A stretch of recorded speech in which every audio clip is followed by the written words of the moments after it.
जिंदाबाद जीते उसामी जिंदाबाद जिंदाबाद जिंदाबाद सुरेश बोरा जिंदाबाद जिंदाबाद जिंदाबाद बीजेपी जिंदाबाद जिंदाबाद जिंदाबाद অসমৰ মাননীয় মুখ্যমন্ত্ৰী হিমন্ত বিশ্ব শৰ্মা ডাঙৰীয়াই ৰূপহীহাটৰ ৰাস্তা উন্নয়নৰ কাৰণে বিশেষ কিছু পুঁজি দিছে। যিহেতু ইয়াত বিধায়ক কংগ্ৰেছ দলৰ পৰা আছে, ৰাইজে জানাটো উচিত যে এইটো মুখ্যমন্ত্ৰী হিমন্ত বিশ্ব শৰ্মা ডাঙৰীয়াই ৰূপহী ৰাইজৰ উন্নয়নৰ কাৰণে এই ৰাস্তাসমূহ দিছে। সেইকাৰণে আজি ইয়াত আহিছোঁ, শিলান্যাস কৰিছোঁ। এয়া ৰূপহীৰ উন্নয়নৰ যাত্ৰা আৰম্ভণি। আমি আৰু বহুত কাম ইয়াত হিমন্ত বিশ্ব শৰ্মা ডাঙৰীয়াই কৰিব আৰু আহিবলগীয়া দিনত ৰূপহীবাসী ৰাইজে এইবাৰ পৰিৱৰ্তন বিচাৰিছে, ৰূপহীত উন্নয়ন বিচাৰিছে।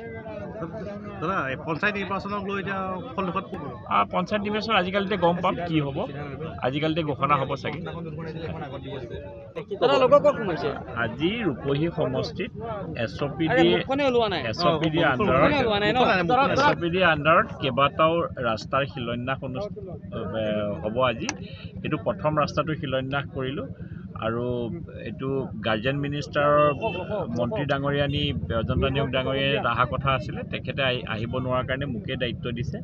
সেইকাৰণে প্ৰায় 6টা ৰাস্তা, 6টা নহয় প্ৰায় 12টা ৰাস্তা হ'ব। প্ৰায় 2.5 কোটি টকাৰ ৰাস্তাৰ আজি শিলান্যাস ৰূপহী সমষ্টিত আমি আজি কৰিম।